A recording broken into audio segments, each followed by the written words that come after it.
Avant de commencer cette vidéo, on va rappeler une base. Ces deux sites sont des sites web. C'est pas parce que ça s'appelle landing page ou site vitrine que ce ne sont pas des sites web. Mais ils ont de grosses différences dans leurs objectifs, dans leurs fonctionnalités et dans leur construction. Déjà, c'est quoi un site vitrine? Un site vitrine, comme expliqué dans son nom, c'est un site vitrine. Donc il n'a pas de fonctionnalité. En gros, il ne va pas avoir de possibilité de création de compte, d'achat, de mise au panier, etc. Un site vitrine, c'est vraiment comme la vitrine d'un magasin, comme si vous regardez depuis l'extérieur et que vous ne pouviez pas interagir avec le produit. C'est très important de comprendre ça. Sur un site vitrine, on va souvent retrouver plusieurs pages, accueil, à propos, nos services, comment nous contacter, etc. Un site vitrine va avoir pour but de faire du référencement local, du SEO. Et avec un site vitrine, on peut aussi imaginer un petit blog. Et une landing page, c'est quoi? Une landing page, c'est un site web avec une seule page, sans compter les mentions légales. Le site contient plusieurs sections et a une structure vraiment pensée pour convertir les prospects qui passent dessus.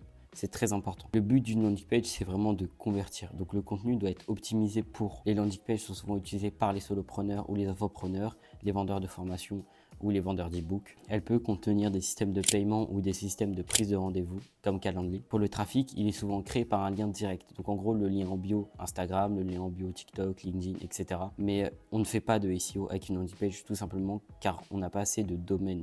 On n'a pas assez d'autorité du domaine. En gros, pour faire simple, votre nom de domaine, il a une petite note et cette note augmente avec le référencement. Le problème, c'est que plus vous avez de pages, plus cette note va pouvoir augmenter par certaines manières. Sauf qu'avec une seule page, c'est tout simplement pas possible. Et puis même, on va pouvoir aller chercher quelques mots-clés avec une seule page, donc en landing page, mais on va pas pouvoir aller chercher 100, 200, 300 mots-clés parce qu'on a 15, 20, 30 pages. Donc, on ne fait pas de SEO avec une landing page, ça sert à rien. Mais ce qu'on peut faire, si on a une landing page et un site vitrine, c'est de faire un site vitrine et de faire une page d'atterrissage sur le site vitrine. Donc une landing page sur le site vitrine. Mais une personne qui va sur le site vitrine ne pourra pas consulter la landing page. C'est vraiment avoir le lien direct.